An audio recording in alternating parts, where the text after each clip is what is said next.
In this short video, we wanted to help you better visualize what your inaccessible hides may look like to your dog by setting some inaccessible hides using dry ice. I guess it's a really good place to start is what is an inaccessible hide? To make certain that we're all on the same page. So an inaccessible hide, when we're talking about scent work, is a hide that is set where the dog cannot actually get their nose to source, or in our case, that means the odor vessel. So if I were to place, let's say, birch scented cotton swabs inside of a metal tin, that tin is going to be placed somewhere within the search area where my dog cannot get their nose to that metal tin. Now, some common examples of inaccessible hides would be a hide set inside of a closed closet, or a hide set inside of a closed cabinet, or maybe underneath a piece of furniture, particularly in the center part of the piece of furniture, where the dog would not be able to get underneath to get their nose directly to that actual odor vessel itself. However, it's really super important that when we're setting these types of hides, that odor must still be accessible to the dog, meaning that the odor must be escaping our odor vessel and interacting with the space in such a way that those tendrils of odor or the odor plume is still accessible to the dog, so the dog is able to work the space and say, okay, while I can't get directly to the actual odor vessel itself, it's in there, right? This is as close as I can get, but I can use the odor information in order to tell you where the actual odor is coming from. So let's take a look at some video examples of what an inaccessible hide could look like by setting dry ice inside some of these locations. And then we can take a look at the fog that is generated from the dry ice to give us a visual representation of what odor could potentially be doing within our search areas, how our dogs can use that information in order to determine, aha, the hide is actually set within that thing, or it's set in a place where I can't get directly to the odor vessel, but this is as close as I can get. Now again, dry ice fog is not a one-to-one correlation with our odor. It's just to help us as humans better appreciate what our odor could potentially be doing within these spaces. So let's take a look at those videos. So here's a video showing dry ice contained within an entertainment center. So we can see where all of this fog is coming out. This is representing where potentially our odor would be able to escape from this contained space. So again, this is trying to visualize what an inaccessible hide could look like.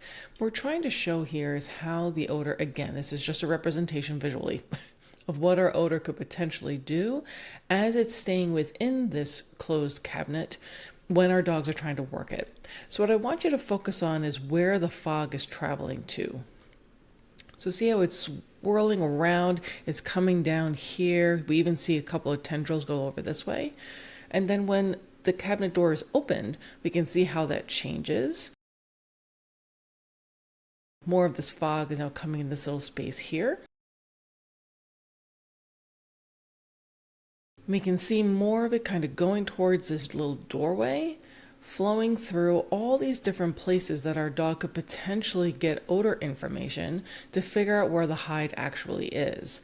But just think about the length of time that this is within this closed cabinet, just how much odor is going to be collecting inside this little cubby hole here, how much may be traveling underneath the actual entertainment center, how much is going to be collected in the carpet, how much may travel through and around into this doorway. All these different things we have to consider.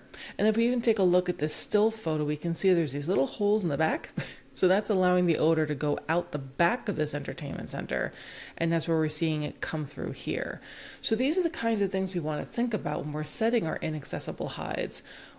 Can the dog still have accessibility to odor, even though they can't get their nose to the odor vessel itself? And where is that odor going to be escaping to?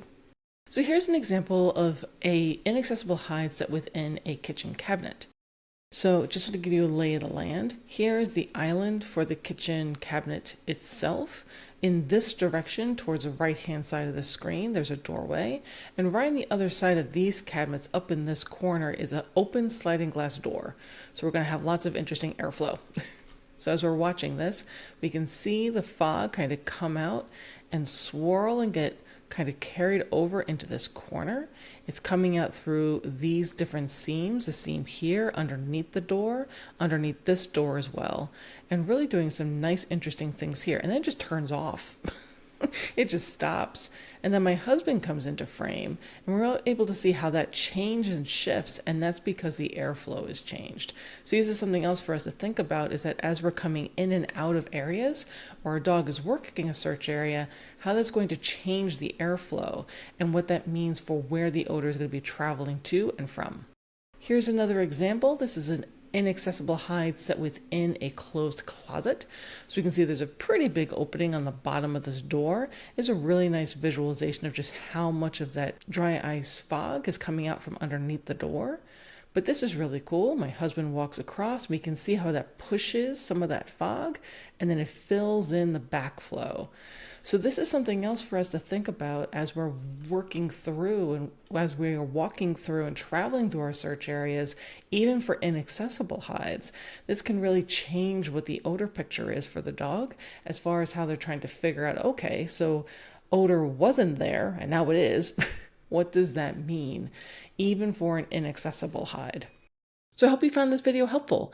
Definitely make certain that you check out all the various resources that we have available on Setwork University between our online courses, webinars, seminars, virtual events, and ebooks, our regularly updated blog, the All About Setwork podcast, free live streams, free training tips, as well as our newly launched Setwork U community. We have so many things to offer you. And if there's a particular question or a topic that you're interested in, always feel free to reach out. We want to make sure that we're providing the Setwork training resources that you're interested and that you need. Thank you so much for watching. Please give a cookie to your puppy for me. Happy training. We look forward to seeing you soon.